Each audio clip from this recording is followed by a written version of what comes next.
Hello everyone. तो देखिए, आज हम बात करते हैं कि ड्रिफ्ट वेलोसिटी हम किसे कहते हैं, और इस ड्रिफ्ट वेलोसिटी को हम v और d के साथ इस तरीके से लिखते हैं। ठीक है फ्रेंड्स। तो ड्रिफ्ट वेलोसिटी को समझने के लिए हम क्या करते हैं कि सबसे पहले एक कंडक्टर ले लेते हैं। लेट अस सपोज कि ये हमारे पास एक कंडक्टर है, और कंडक्टर का मतलब क्या होता है कि एक तार है। मान लेते हैं कि हमारे पास ये एक अल्युमिनियम की ही तार है। ठीक है। तो इस अल्युमिनियम की जो ये तार है या अल्युमिनियम का ये जो पीस है, इसके अंदर से मान लेते हैं कि हमारे पास इलेक्ट्रॉन्स हैं, बहुत सारी तादाद में इलेक्ट्रॉन्स हैं। ठीक है। तो इलेक्ट्रॉन्स जब फ्लो करते हैं एक डायरेक्शन में, तो हमें पता है कि हमें एक करंट मिलती है। क्या मिलती है? करंट हमें मिलती है जब इलेक्ट्रॉन एक डायरेक्शन में फ्लो करते हैं। अब ये जो इलेक्ट्रॉन्स होते हैं जो हमारे कंडक्टर में फ्लो करते हैं, ये जो होते हैं ना, ये बहुत ही स्लो तरीके से फ्लो करते हैं और एक दूसरे से टकरा टकरा कर ये इस तरीके से जिग जैग मोशन में टकरा टकरा कर आगे बढ़ते हैं। क्या करते हैं कि टकरा टकरा कर, जो हमारे इलेक्ट्रॉन्स हमारे कंडक्टर के अंदर से होते हैं प्रेजेंट, वो क्या करते हैं, एक दूसरे से टकरा टकरा कर आगे बढ़ते हैं। अब मान लीजिए कि इसको मैं इधर बाहर में करके दिखाता हूँ। मान लीजिए कि हमारे कंडक्टर के अंदर से एक इलेक्ट्रॉन यहाँ पर है, इलेक्ट्रॉन के ऊपर नेगेटिव चार्ज होता है, और दूसरा इलेक्ट्रॉन मान लीजिए कुछ इस जगह पर है। ठीक है।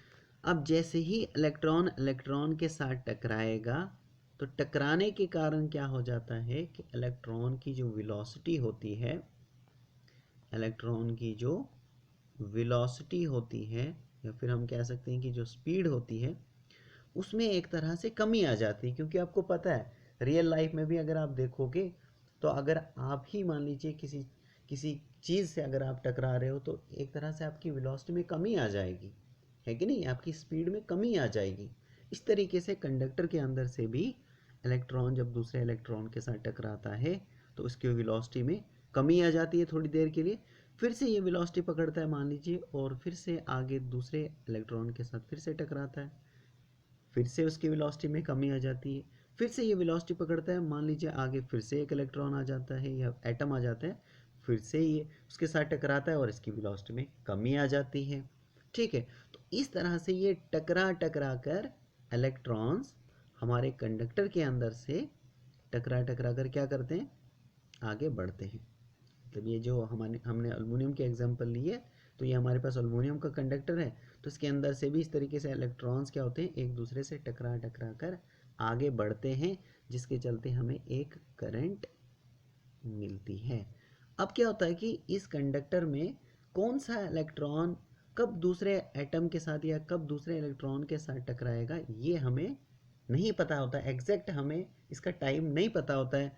इसलिए हम क्या करते हैं कि इनकी वेलोसिटी की, ये जो हमारे पास इलेक्ट्रॉन्स होते हैं ना, तो इनके टकराने का हमें नहीं पता होता है। इसलिए हम क्या करते हैं, इन सब का एक एवरेज ले लेते हैं, एवरेज वेलोसिटी हम ले लेते हैं। ठीक है ना? एवरेज इसीलिए हम ले लेते हैं क्योंकि हमें नहीं पता होता है, इसलिए हम एवरेज वेलोसिटी ले लेते हैं। एवरेज वेलोसिटी लेते हैं, इन सब की एक एवरेज ले लेते हैं। तो और इसी एवरेज वेलोसिटी को ही हम क्या बोलते हैं, ड्रिफ्ट वेलोसिटी बोलते हैं। क्या बोलते हैं? ड्रिफ्ट वेलोसिटी बोलते हैं, जिसको v और d के साथ डिनोट किया जाता है। अब ये जो हमारे पास ड्रिफ्ट वेलोसिटी होती है, यानी इलेक्ट्रॉन्स के आगे बढ़ने की एक वेलोसिटी, ये जो हमारे पास होती है ना ड्रिफ्ट वेलोसिटी, ये बहुत ही स्मॉल होती है, और इसका आर्डर कितना होता है, 10⁻⁻5 मीटर पर सेकेंड। ठीक है।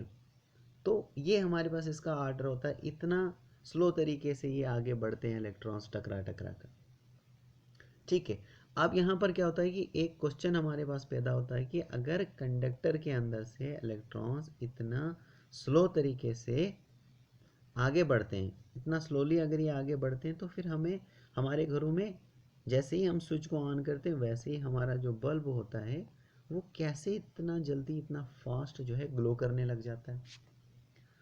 तो इसका जो आंसर है वो ये है कि हमारा जो कंडक्टर होता है ना, इसके पूरे के पूरे कंडक्टर में हमारे पास इलेक्ट्रॉन्स प्रेजेंट होते हैं, मतलब एवरीवेयर हमारे पास इलेक्ट्रॉन्स प्रेजेंट होते हैं।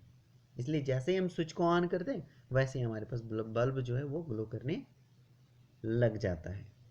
समझ में आ रहा है? तो बहुत सारे इलेक्ट्रॉन्स अगर हमारे पूरे कंडक्टर में प्रेजेंट होंगे, तो अगर वो धीरे धीरे ही फ्लो करने लग जाएं, मतलब बहुत ही स्लो तरीके से भी अगर ये फ्लो करते हैं आगे, मतलब एक तरह से मूव करते हैं, तो भी हमें काफ़ी ज़्यादा करंट मिल जाती है, मतलब एक सफिशिएंट करंट हमें मिल जाती है। ठीक है, तो इसीलिए हमारा जो बल्ब होता है वो उतना जल्दी जो है एक तरह से ग्लो करता है, एक तरह से बल्ब जो है जलने लगता है। सो आई होप कि आपको ये क्लियर हो चुका होगा। सो